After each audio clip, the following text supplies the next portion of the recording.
And now it is my absolute pleasure to introduce our first panel. We'll have a discussion on undoing racism, moderated by Alizanette Rodriguez. Aliza, the floor is yours. Thank you, Jackie. We appreciate it. Hello and welcome to our first panel of the day, Undoing Racism, Getting Unstuck. My name is Alizanette Rodriguez from Verizon, and I'm excited to have the privilege of kicking this panel off. Thank you for being with us.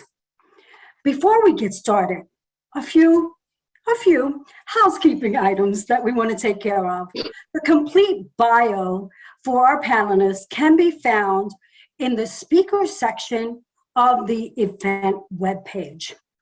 There will be a time set aside for questions at the end of the panel discussion. So if you have questions, come to you as we're having this conversation. By all means, put the questions into the chat feature and we'll try to answer them all. We are recording this session, so if anything happens with technology, please know that we can get you the recording once the session wraps.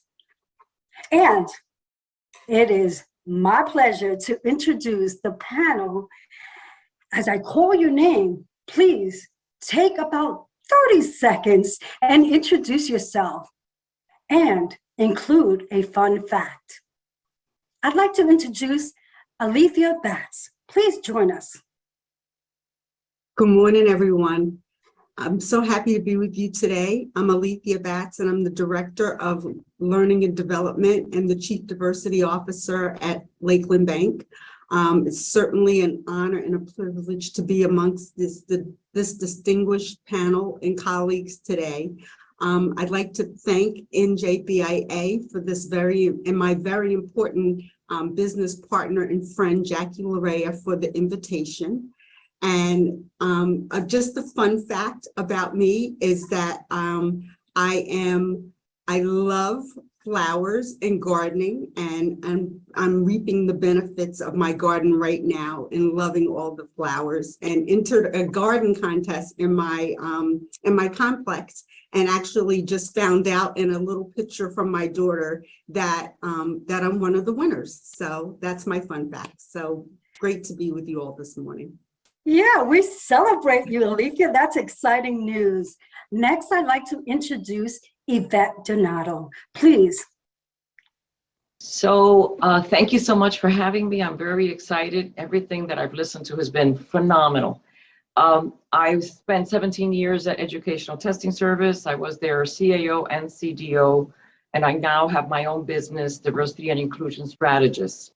So a quick fun fact about me is that my husband and I developed a vegan, vegetarian chili and roasted sweet potato soup, and you can find those in 143 Whole Food stores. And that was not the plan, but it happened. It's called Manolo's Best, and I love seeing it there. So that's my fun fact. Thank you. Thank you, Yvette. That is wonderful. What an opportunity for us to get together. And as for myself, I'm Alizanette Rodriguez. I am from Verizon. I am also the Global Operations Co-Lead for our SOMOS Latinx Community for Employee Resource Group. And my fun fact is that I love to cycle. So if you find me on a cycle outside in the wilds of New Jersey, or you may find me in the wilds of my home doing cycling at home. Okay, let's get started. Our first question is for Yvette. Many people and organizations don't want to acknowledge that they're stuck. How do we help them notice the problem areas without judgment? So that's an excellent question. Thank you for posing it. I think people start with excellent intentions. I just want to say, I don't think organizations deliberately are not doing this work, but it's easy not to pay attention because everyone in the business world has other goals and objectives. They're supposed to meet certain revenue targets. They're supposed to do X, Y, and Z, whatever is their objective. Unfortunately, their objectives ought to include the objective around this work.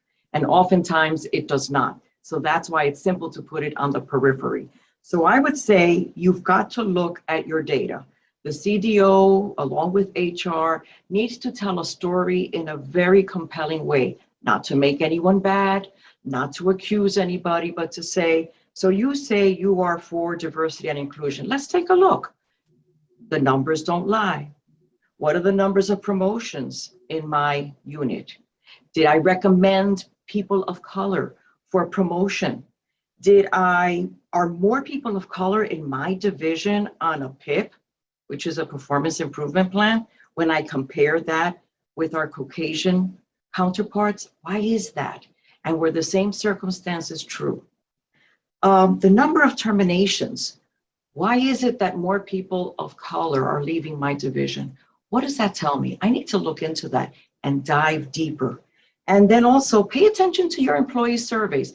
Make sure they are crafted in a way that asks the right questions to get underneath the hood. So I would say all of those things can help us see not just what we say, but what have we actually done? Thank you.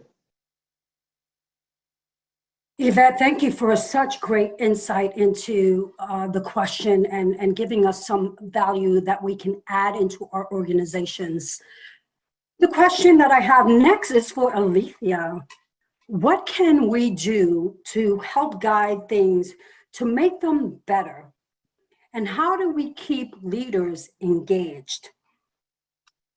Well, thank you for the question, and it's a very good one. First and foremost, and the most important factor is obtaining buy-in from the very top of the organization around diversity, equity, and inclusion. And it begins with creating a business case and a strategic plan for diversity, equity, and inclusion. There's a clear business case for diversity.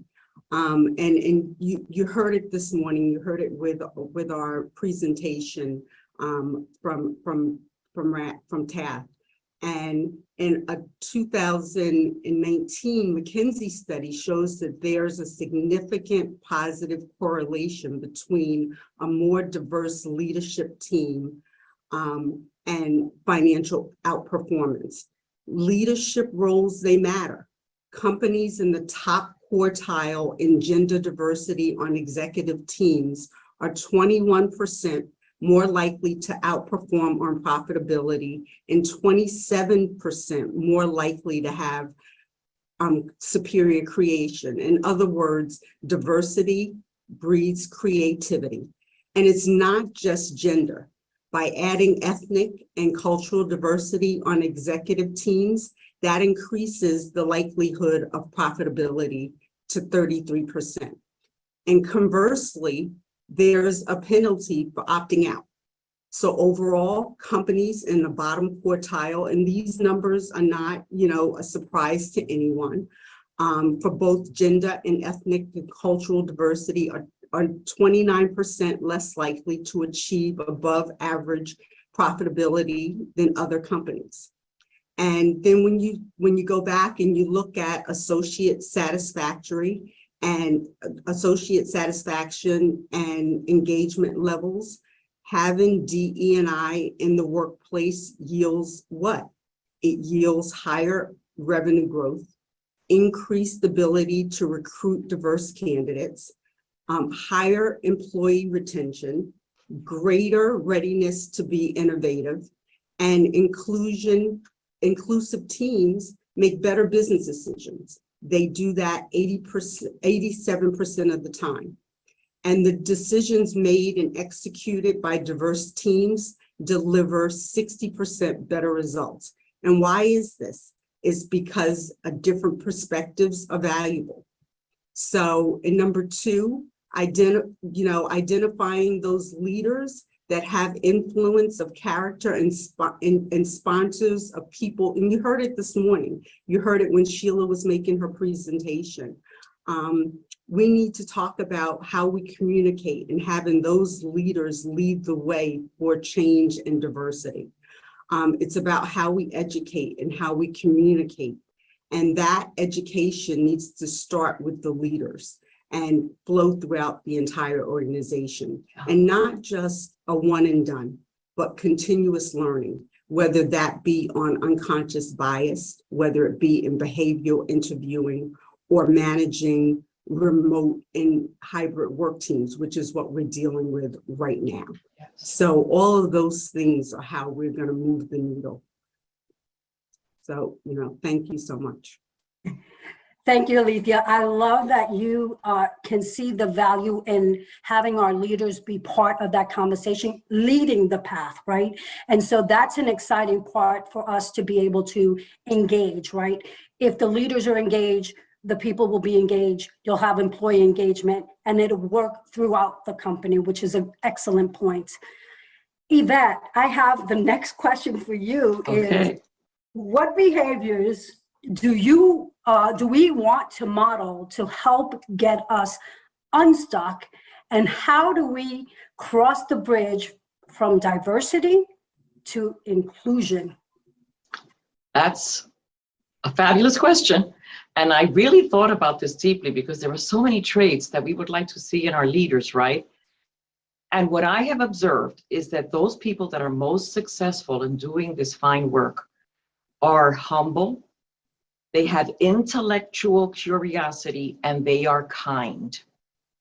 If you think deeply about those three qualities, if I'm humble, if I'm kind, if I'm intellectually curious, really, it encompasses everything around my relationship with others. And I think we should try very hard to cultivate those qualities. About how we bridge. The way we bridge it is practice it yourself, model the change we want to see in others. For example, if I ask a question of my team, I ought not to be the first person to answer it. I ought to be the last person. Why? People will be influenced by my response and they'll want to just piggyback on what I say, and then I lose the great opportunity to know what it was that you were thinking. So be the last person. Another thing that drives me crazy is the decision-making process. People from up on high make decisions that impact people throughout the organization without including representation. So I understand that that takes more work. That is not an excuse. If you're making dramatic structural changes that have impact in your organization, please include some representation from each stakeholder. Have them hear the conversation, internalize what you're thinking and why. Have them buy in, or better yet, have them give you a better idea, because that's usually what happens. I see this when I go into organizations that are saying, I don't know what I'm doing wrong. Everything is, I think everything's right. And then when I go in and I watch how they do it, their decision-making process is abysmal. So I encourage our leaders with great humility, and of course you don't want to use those words when you're talking to them, to get a better decision-making process, because that inclusion means the world. People will absolutely trust you if you do that. Thank you. I love those examples, and thank you for sharing them with us. Humble, intellectual curiosity, and kindness. What a way to start that conversation. With that, I'd love to have Alethea go ahead and answer if you want to do the same question. It brings up a really good point. And, and where we find if you don't have inclusion, you're bringing in all this great talent around diversity. And what will end up happening is that talent will just go right back out the door. That's because right. You're bringing in the diversity, but if you don't include them and they don't feel a sense of belonging, they won't stay. Right. So we're spending all this money and all this energy to get the diversity in the door. It's like inviting them to the party, but then if you don't ask them to dance, they're not going to stay. Yeah. And then we're just spinning our wheels and spending our dollars, and we can't keep them. In greater support of what you just said, if you do an analysis, many CDOs have left their job. The reason they've left their job is not because they're not getting paid well or treated well, because they see that it's perfunctory, it's a phony job, it's made to look good, but they're not really doing the work, which is why so many of them have resigned. You see it in the news. Wow, that's amazing to hear, because We hear that, right? We want the diverse talent. We want to have the inclusion. We want to have the retention. We want to keep our employees because we want to invest in them, and we want them to be part of the conversation and to be included in it and not excluded. And I do agree, Alethea and Yvette, that that is a huge part for a lot of the companies, that they're investing in these employees and then losing them, right? We need to do things differently, and making decisions and putting decisions around the things that we're doing would be an important key to that. With that being said, we'll move on to the next question, and this is for Alethea. The topic is so big. How do we start small? Our own little corners, in our own little corners of the world. Yeah, you heard John touch on it a little bit, you know, even when we all started, it can be so overwhelming. And sometimes you just don't know where to start. And I think, you know, the best part to start is around education. And even for us, you know, over at Lakeland, we started with a plan. And that plan was to put a stake in the ground to say, where are we? What do the numbers tell us now? We know that we want to be the employer of choice. We know that we don't look like the communities that we serve, and we all want to look like the communities that we serve because it's around profitability. At the end of the day, everybody wants to be great. Everybody wants to be profitable. Everybody wants to look like the communities that they serve. And where do they start? Well, it's around education.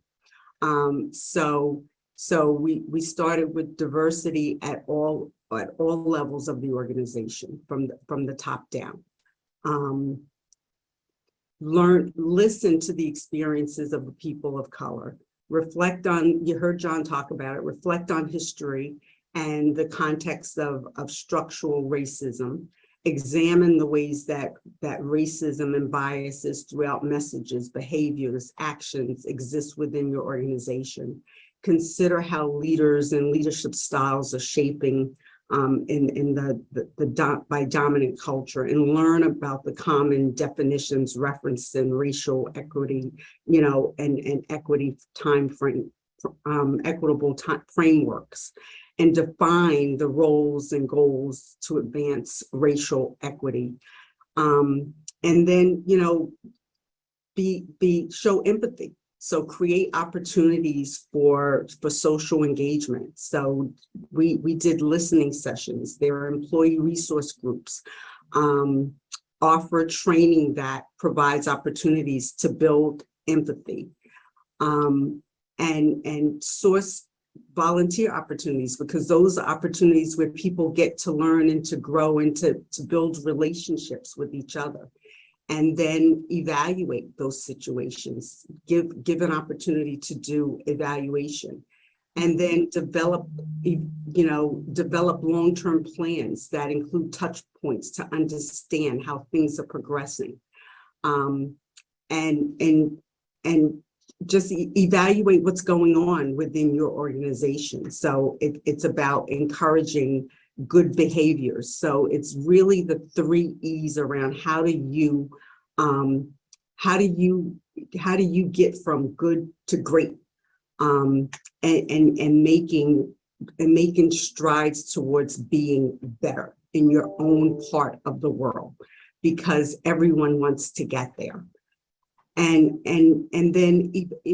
once you evaluate what you're doing, look at ways to improve around recruiting, hiring, promotions, pay equity. There are just so many things that you can hone in on and do it one little step at a time, because you can't do it all, but you can change your little part of the world. And I can tell you that for us at Lakeland Bank, we started with a strategic plan, and it's around recognizing that there are ways that we can learn about each other. So we have this thing called a diversity resource calendar. And it was just about learning where we are similar, but where we are different. So learning about different cultures. So communication and just saying, here are all our religious holidays and how do we learn about each other, and putting out communications to learn about each other. And then here are all the cultural differences and here's how we learn. So we do those cultural things that we can just learn and grow about each other, and sharing and celebrating those ways that we are different, and then recognizing those ways that we are similar, and creating an atmosphere where we can be a safe place to learn and to grow. So that has helped us. That's helped us so very much.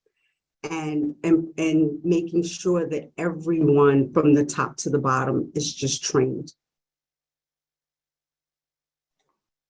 What a fundamental part that we all look for and thrive for, right, is to have that education, that knowledge, that sharing of experiences through our different organizations, through our different ERGs.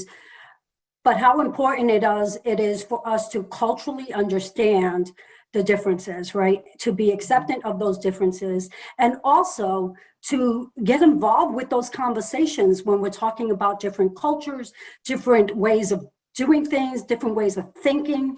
That is an important element of how we can get connected with each other, right? And it's that coming to the table and having the conversation, and not being afraid to have that conversation and be bold about what you want that message to be about inclusion, right? We want to be part of the conversation, but the only way we're going to be part of that conversation is to either get an invitation or invite yourself. Invite yourself to that conversation. Yvette, do you have anything you'd like to add to this section? I wasn't sure whether you wanted to add. I think you covered it well. I think you both covered it very well. So I'm not going to add anything. Thank you. Okay, awesome. Thank you. So Yvette, here's a question. What does it mean to be stuck? Doing a workshop doesn't change the numbers. How do we measure progress? True measurement. Another fabulous question. You're just full of terrific questions today. Well, to be stuck means that you're seeking to solve the problem with the same strategies that never worked anyway. So if I keep doing the same thing and expecting a different result, guess what? Big surprise, I'm going to get the same result of no progress. So, you know, I have a great relationship with the Chief Learning Officer at ETS, and we talked a lot about training, and there's certainly value in it. But it turns out that there are many Harvard reports that suggest that training alone won't cut it and won't change the numbers. And as Obama said, you can put lipstick on a pig, but it's still a pig, right? And sadly, we talk the talk, but we're not actually holding leaders accountable for progress. So this is where it gets a little sticky. As CEOs, do all of my officers have goals that hold them accountable for making it be different? And do they know that their bonus, their compensation, their ability to be promoted or have more of a portfolio is contingent upon my performance in that area? If the answer is no, you are not going to get a different outcome. So I believe that what we need to do is insist, for example, that every time I have an opening, most especially in positions of relative power, that candidate slate must include, and by the way, I did this at ETS, 50% of the candidate slate had to be people who were different. And that was just a requirement. If you didn't get that, you weren't getting the hire. And not only that, if all things were equal, why didn't you pick the person who was different? And so I knew I had to explain it. And that's not fun. So right away, you start seeing differences. So I would say that that's really important. You gotta look at year over year. Numbers don't lie. Year over year, what progress have I had and have I experienced in my division? We all have excuses. I didn't meet the numbers because of X and Y, but we know what that means. It means that I will have an impact, a consequence. Well, if there isn't a consequence for not meeting these goals, then they don't mean anything. It's perfunctory. That takes a lot of courage. And that's where people hold back. They tell you all these nice things, but when it comes to the accountability piece, well, we're not going to punish her. She's so nice. She tried. And that's the reason why we're not getting the progress that we need. And on boards, corporate, so I've been in the C-suite for more than 20 years. I can't get on the corporate board. I'm on plenty of boards, the nonprofit ones. But the for-profit ones, they're not looking at people like me. That is a huge opportunity that we're not taking as a nation. And unless those things change, it's not going to be different. And that's my answer to that question, darling. Thank you. Well, thank you for that, Yvette. I mean, to be able to really do any progress at all is to be part of that conversation, right? And not to be excluded from conversations such as those.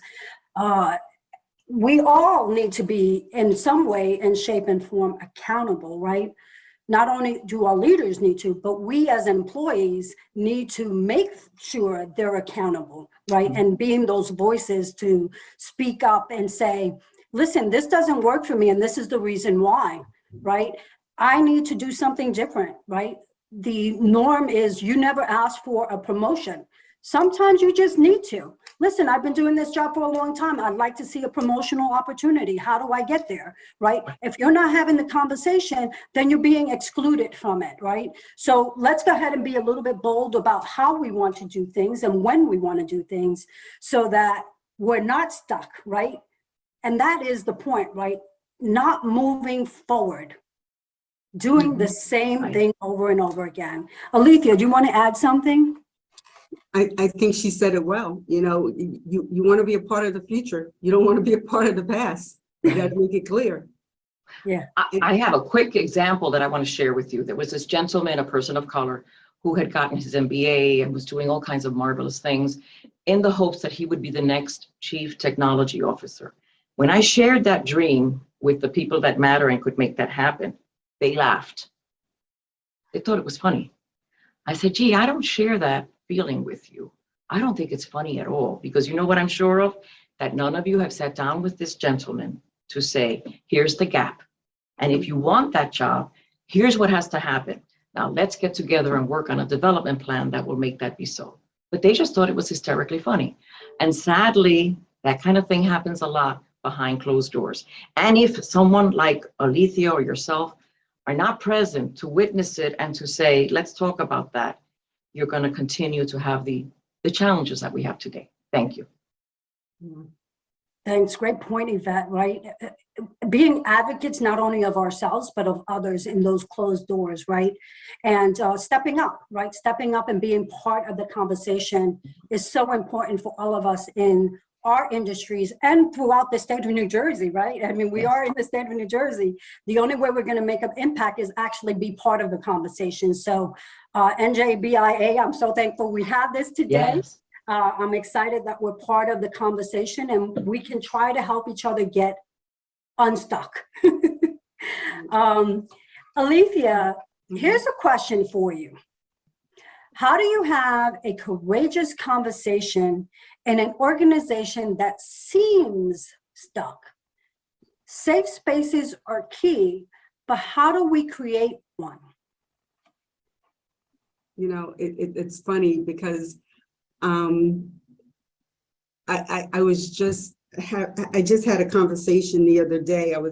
Because sometimes people don't recognize that they're stuck, and so I have a scripted answer, but then I have an unscripted answer because there was a situation that just happened the other day, and it's from a diversity lens. And sometimes it's just being in a meeting with executives, as I was the other day, and saying, you know, I need to put a diversity lens on this, because sometimes people have the best intention, but they just don't recognize. And the first thing I think you need to do is to always assume positive intent, because we have executives, and let's face it, our C-suite is mostly made up of Caucasian men. And we need to recognize that people don't know what they don't know.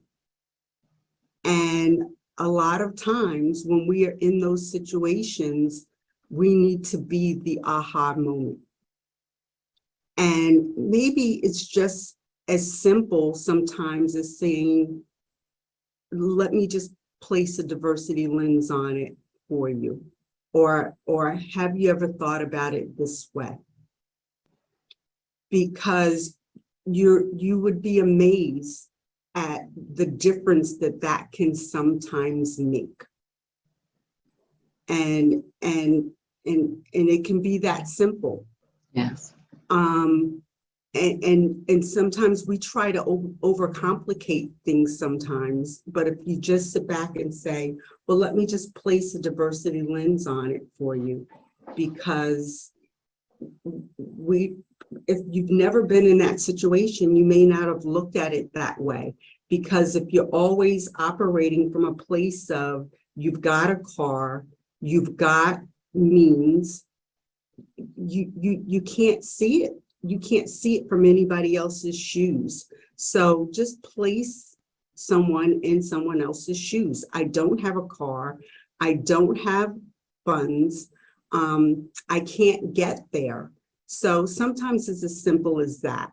And I just want us to sit back and think about it that way. Just paint the picture from someone else's lens and just say, I just want to put a diversity lens on it. And sometimes that will get someone unstuck. And I'm just going to say that. But in my prepared answer to the question is, I would go back and just say that we can get people unstuck by just looking at the reality of the numbers. Have the courageous conversation in that, create the business case of where we are, remind leadership of their leadership commitment that they want to be the best that they can be. Provide a program infrastructure. So, how do they get to where they want to be? What's their, amongst other things, it can be their statement charter, their DE&I council, their employee resource groups. And then the next under that could be their training in their communications. And then last could be their assessment and their measurement. So provide what their DE&I program can look like, and keep it simple for that organization. And that's what, because sometimes when organizations get stuck, they that courageous conversation can go back to what the structure needs to look like. And then when it comes to creating safe spaces, for us, it's the listening sessions, and how do we create safe spaces for our associates? It became a situation of, like, during the pandemic, we found that our wellness started getting blended in with our DE&I, and that was okay, because when we created those became our safe spaces for associates and what they needed, and we found that the mental health started getting blended into D&I. But when we started sitting back and having those conversations with associates, it was okay. What our associates needed was what our associates needed. And as we started, and even when we started talking about George Floyd and the emotions that were coming up for our associates, those were real. It didn't matter what color you were. It didn't matter what sex you were. It didn't matter what age you were.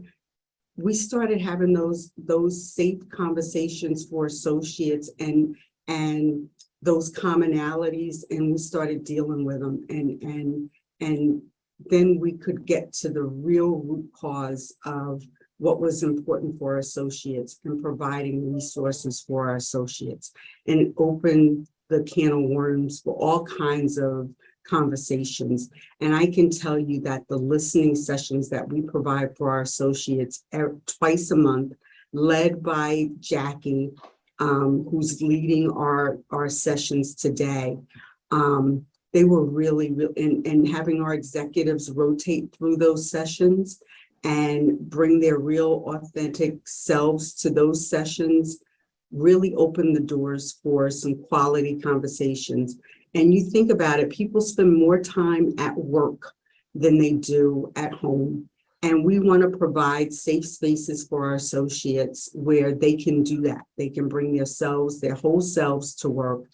They can feel a sense of belonging and can then give the best of themselves to work and to our customers, and feel that this is a safe place, and feel that it's a place that they can learn and that they can grow and that they want to refer other folks to work for this institution.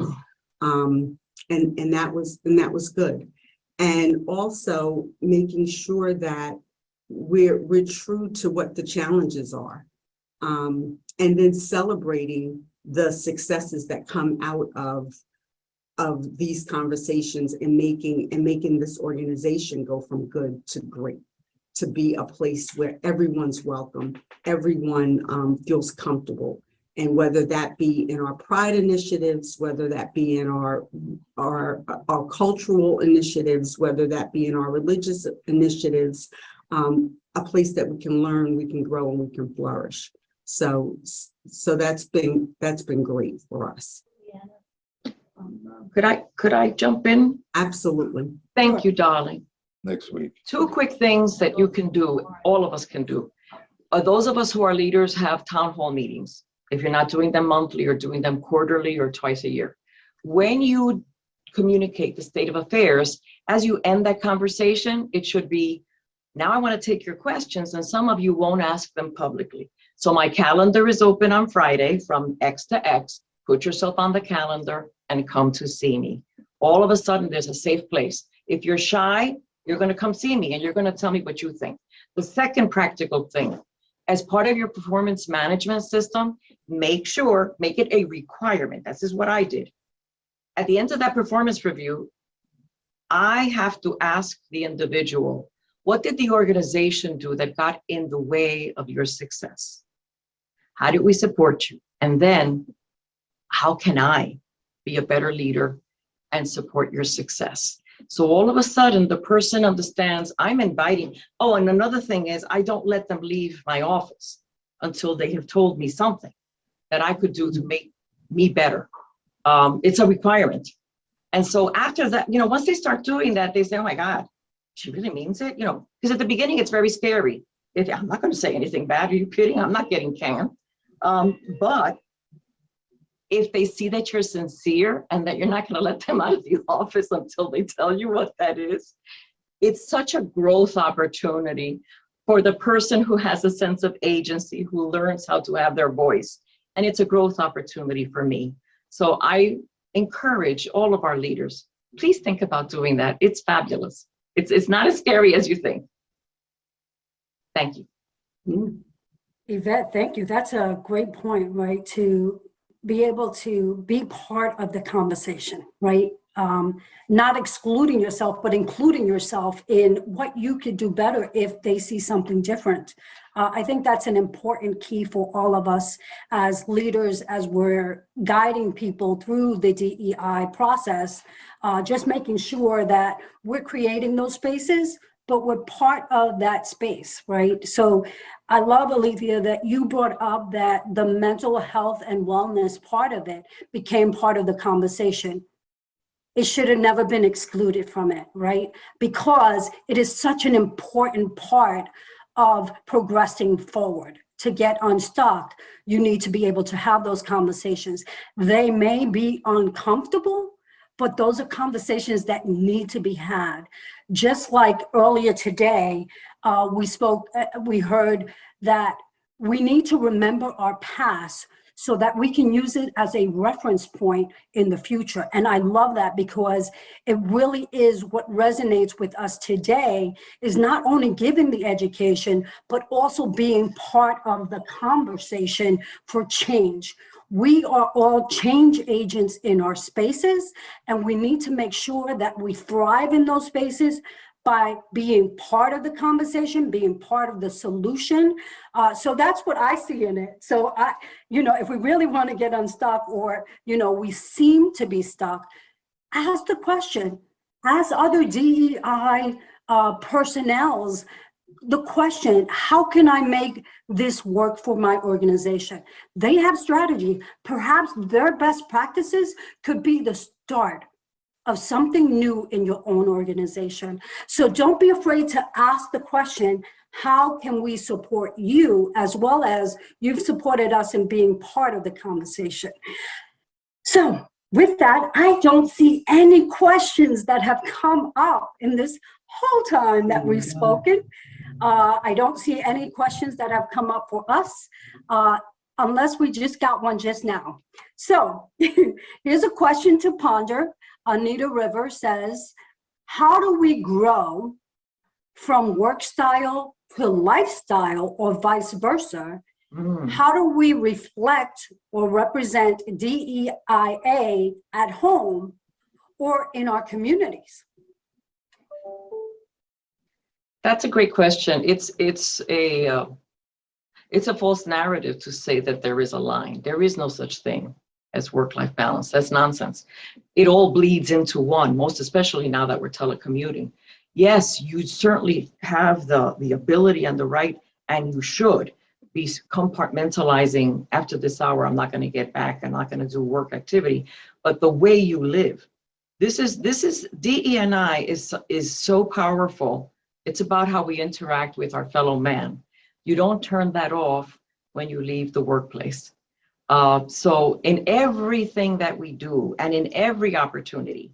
And so I may take it to extremes sometimes, but I won't listen to music that puts anyone down, objectifies anyone, has words in it that I would never in a million years use, nor allow anyone in my home to use. That may be an extreme, but this is who I am, and everyone makes their decisions. So you have to decide, if I'm living consistently with my values and who I want to be, how does everything that I do, am I socializing with people that are different? Am I socializing? So my husband is Jewish.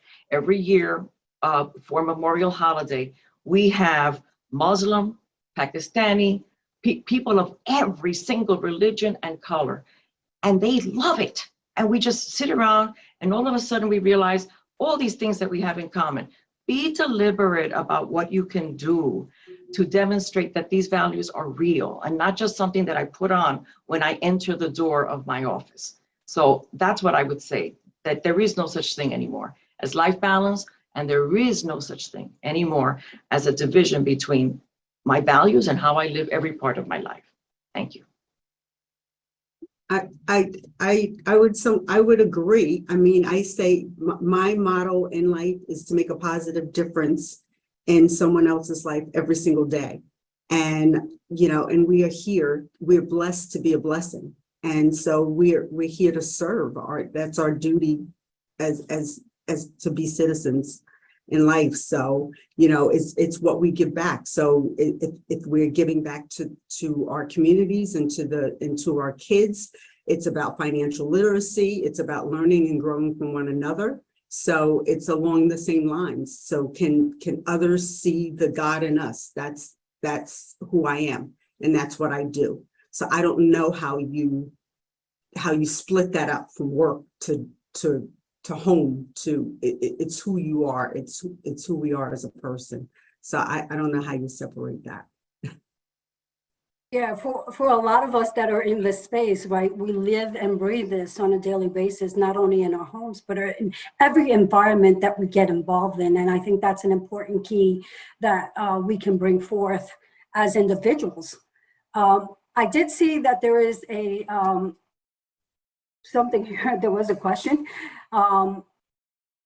If you had a magic wand, how would you use it in the context of DEI? So if I may, if I had a magic wand, the Chief Diversity Officer would never report to HR. That is a recipe for disaster. Sadly, at times, and although there are good intentions, the HR division is also part of the problem. And so having that person report into HR is a huge mistake. I just spoke, and I won't say the name, I just spoke to because I now do my own consulting under my organization. I just spoke to a company whose CDO walked out because that person reported into HR. Because what happens is, it is indeed a conflict of interest. You want that person to report directly to the CEO. You also, if I had a magic wand, want to be certain that as I raise the issues that I see and supported by data, that I am authorized to use a budget and a solution base that I think is going to help remedy that situation. And of course, we consult, we get buy-in, all of those good things. But if you're not truly empowered, if you're not part of the C-suite, which means you are there, you are a member of the Office of the President. If you are not, that job's not going to get done the way it could be. So magic wand, both things. You're part of the Office of the President. You report directly to the CEO. Thank you. I could absolutely agree with that. But more so, we wouldn't need the position because the boards and the senior management, the executive management would reflect the communities in which we serve today. That would be my magic wand, because being a part of the executive leadership for so many years in so many different organizations and being one of only has been such a challenge for so many years that, it's created the wrinkles in my forehead. So that would be my magic wand, that there would be more people that look like me at my level for a whole lot more years than, and I would not have to be the one continuously developing these leadership programs where we would need more sponsors and more mentors, and not that I don't want that for everyone, but having to continuously do this and develop them, it's tiring. Well, I do hope sometime this weekend you will get some rest so that you can be refreshed to recover and continue the work the next day, because that's the way it is for us. Another question is, how do you provide a safe place for employees to openly tell you how we can serve them better in a realistic way? Sometimes employees ask things we can really do. We don't want to make promises we can't fulfill. Interesting question. Great question. You do need to be honest and very transparent that there are things that are beyond my control. So I have to say to my community with real conviction, I commit to you that I will work on everything that you bring to me, and that there will be some things that are beyond my control. But that doesn't mean that I can't bring it to light, that I can't make recommendations or talk to my peers about what we might do to move in the right direction. Humility is very important, and transparency is very important. You ought not to get up and say, whatever it is you bring my way, I'm going to solve it for you, because that's just not true. There's no way for me to do that. There's also no way for me to find every solution to my life at the workplace. Sometimes that solution is with a counselor. Sometimes that solution should be managed in an entirely different way. And one has to be careful and sensitive about that, because there are times when I'm speaking to someone and I recognize this is a psychiatric issue and not a workplace issue. And you don't want to get sued, and you have to be very gentle when that is the circumstance. But I think honesty and transparency is the only way to go. Thank you. And I would also add that at the end of the day, you are the CEO of you, no matter what. So, so you are responsible for you and your development. And I say that across the board to everyone. So, so open and honest communication, and I will coach all day long and support you to the best of my ability. And I will be your biggest coach, your best leader. But I will give you open and honest communication until the day is long. But at the end of the day, you've got to put in the work. And we all do. We all do. And you've got to make sure that when you're set up with a mentor-mentee relationship, you as the mentee, you drive that relationship. It's not the mentor. And mentors will do it all day long. They are happy. We both learn and grow from this relationship, but you as the mentee, you drive that, you steer that ship every day of the week. Awesome insight. Thank you very much, Alethea and Yvette. I'd like to thank Alethea Batts and Yvette Donato for their participation today in the panel. What a great conversation. And of course, a big thank you to all of you out there for joining us for this special panel on this event. Once again, I am Alizanette Rodriguez with Verizon, and now I'll toss it back to Jackie Lou Rea. Alizanette, thank you so very much. I truly, truly enjoy that, but I am going to ask one more. I'm going to share an experience. I'm going to ask the panelists one more question. So over this past weekend, I had something happen that slapped me in the face so hard, but it was such a teaching moment for me. You know, everybody is in this Wordle frenzy. Everybody's playing Wordle. So I play along with my son. My girlfriend plays along with her husband. And we were on a girls' weekend, so they weren't together. And she said, oh, my husband's not playing Wordle without me. And I said, oh, well, that's kind of cute, but he can still get on Wordle and play by himself. She's like, no, he's colorblind. So he cannot play Wordle by himself, because it is, for anyone who doesn't play Wordle, it is a color block that tells you if you got the correct answers or not. And it brought up two things for me that I think are relevant to today's discussion and relevant to our discussion with this particular panel of undoing racism.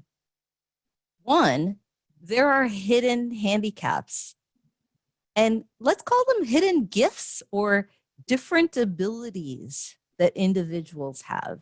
So if we don't ask and we don't share, what is it that's blocking you from being successful, from being happy? We won't know, because they're hidden. And in many cases, they're secrets that maybe someone is comfortable enough to share, maybe not, but just giving them that opportunity to share that hidden secret with us, I think, is a great way to move forward. But the other thing that has come up is when you talk about unconscious biases, you have people who say, I have no biases. I am open. I am honest. I don't see color. Oh, okay. that's worse. No, and it is. But so for those of us who are in the know, we know that that is not the correct thing to say. So Yvette, Alethea, please, and Alizanette, if you want to chime in as well. How do you respond to that? I don't see color. That's a great, wow. We were having a safe session with all of the officers, and one of our senior officers said, I'm just going to make up this name, but Joe, when I see you, I don't see a Black man. I see a guy with a PhD who is extremely successful, who I hang out with and I enjoy and blah, blah, blah. I don't see a Black man at all. Needless to say, my Black colleague didn't particularly like that that notion, and he explained, well, first of all, it's not true. The first thing we see is sex and color, because and also we see neurodiversity if it's obvious physically, and we see all the handicaps. That is just not true. And by the way, the departing CEO at ETS is also colorblind, so that's an interesting thing, and what it means in terms of how we send our reports in and what we do and so on and so forth. So sometimes we have to delicately ask questions. Say, I'm thinking of doing this, blah, blah, blah, blah. Is there anything I should have in mind? Do you have any special needs or not, maybe not special, but other needs that I wouldn't be aware of? Could you please let me know? Because there are so many things that people don't necessarily talk about. Sadly, they feel they're afraid, they're ashamed, there's a stigma, et cetera, et cetera. So I think it behooves us to plan better. And this is something I'm trying to work on, because that one is not so obvious, and it's just as important, So ask the right questions and make sure you create an avenue for people to give you that information privately, because most people don't want to talk about that sort of thing. I had an HR rep who was dyslexic, and he came to my office and he says, I suffer from dyslexia, et cetera. I said, so tell me what I need to do to make sure that everything is accessible to you. So I think humility, again, humility. Tell me how I can help. What should I do? What can I incorporate? So there are lots of things we can do, but it takes care, time, and humility. But thank you for that great question. It's a great one. And I would add, I start the diversity sessions off by saying that if you breathe, there's a bias. So there's no such thing as not having a bias. We all have a bias. If we've grown up in America, we have a bias. So that's number one. And number two, there's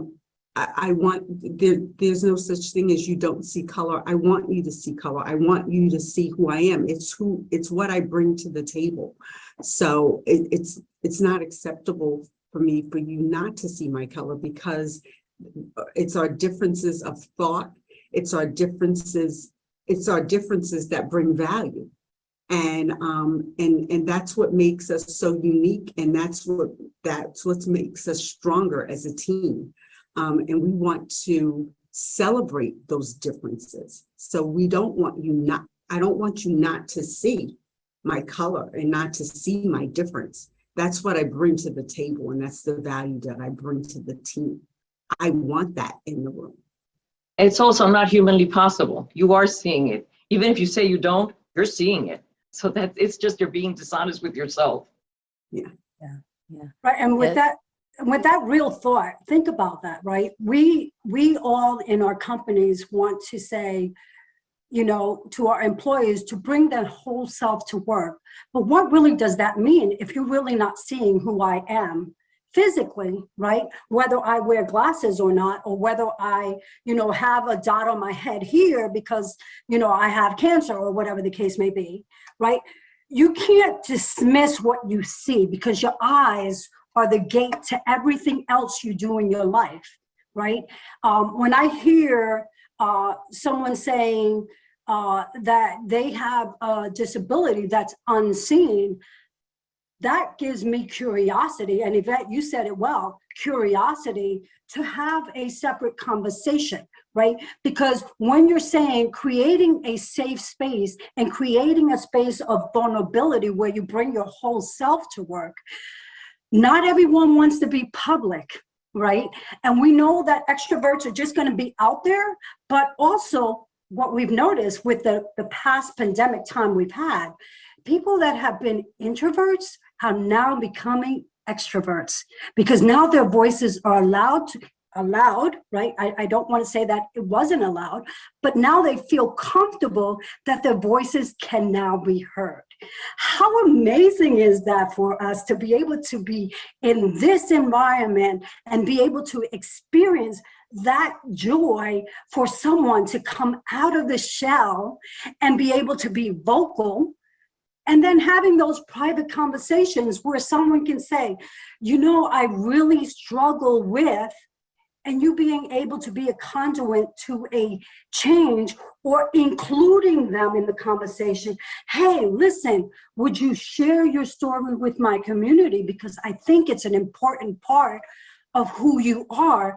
And I'm sure that it will tell a story of how others have felt the same way, but just never vocally spoken, right?